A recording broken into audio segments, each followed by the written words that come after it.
Hello guys! Another day another vlog. So for today's video samahan niyo po kaming mag hotpot dinner kasama ang asawa ko.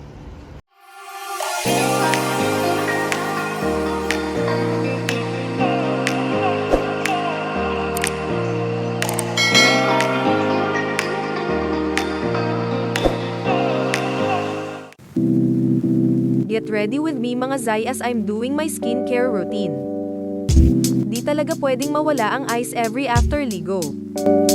Oh ayan, munti ka nang mahulog. Been doing this since college. Thank you nga pala sa college friend ko dati na nagturo sa akin neto. Open kasi pores ko dati kaya sabi niya try ko daw maglagay ng ice every after ligo or bago lumabas sa bahay para mag-close and pores ko.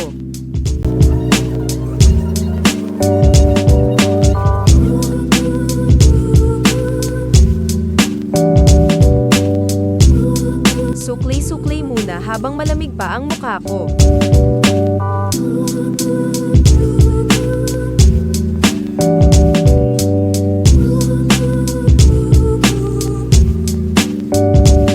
Ngayon naman I'm using Pond's toner, di ko lang naipakita sa video. I'm using Pond's Acne Clear Pore Conditioning Toner. Ito na talaga gamit ko since high school pa ako.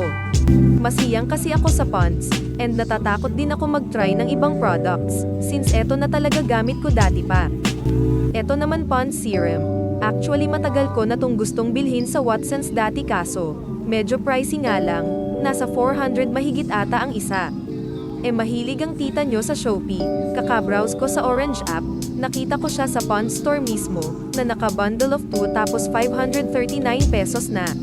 So napabudol na ang tita nyo, bumili pa ako ng 3 neto bali 6 na lahat kasi nga bundle of 2, bago ako umalis ng Pinas. Naglagay na rin ako ng Soothing Gel, from Fresh Skin Lab. May serum din ako niyan, kaso naubos na di ako nakabili ulit. Isa sa nagustuhan ko neto is refreshing siya sa mukha and ang bilis niyang mag-absorb. Lastly etong Pond's Serum Day Cream, isa sa nagustuhan ko sa Pond's is may UV protection na yung mga cream nila. Para sa mga tight budget gaya ng tita nyo, pwedeng-pwede to sayo. Ito naman ang Jeju Aloe Ice Gel, malapit na rin tong maubos so di ko alam kung saan ako bibili ulit. Ginawa ko siyang lotion mga Zai, may time kasi na nag-dry yung skin ko after a month kung nagstay dito. Tapos eto lang nilagay ko and after a week, bumalik na sa dati ang skin ko.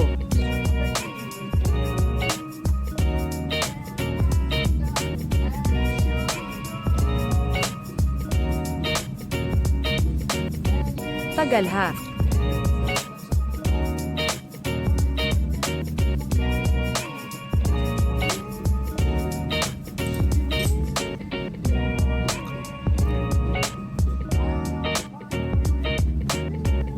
Tara, I'm ready.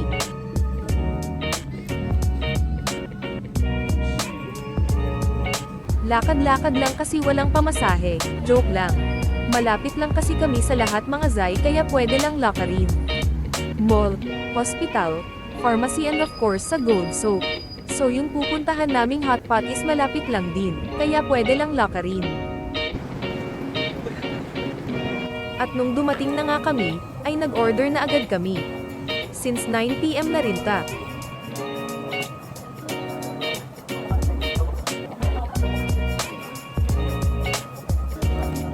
Ayan, at dumating na rin in-order namin. Ang pangalan pala ng hotpot ay 7 Hotpot, and ang mura niya lang mga Zai, sa 59 dirhams mo, pwede ka nang kumain dito. Pero of course kailangan mong ubusin mga in-order mo, kasi add 50 dirhams pag may waste food ka.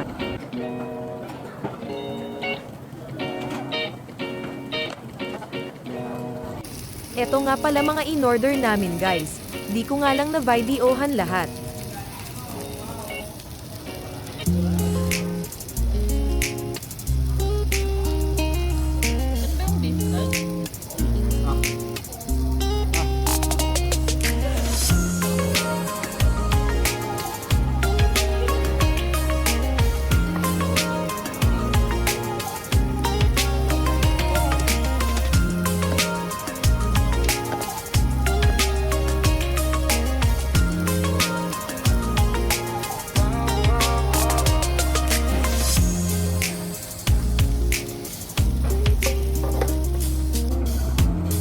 Mga Antayan Apo people.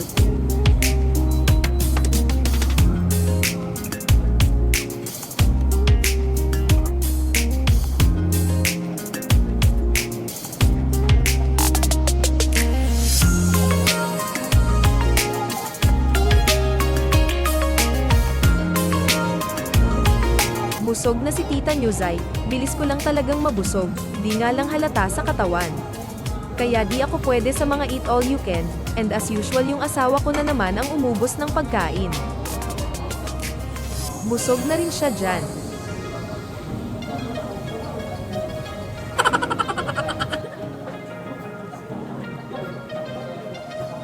So yun lang guys.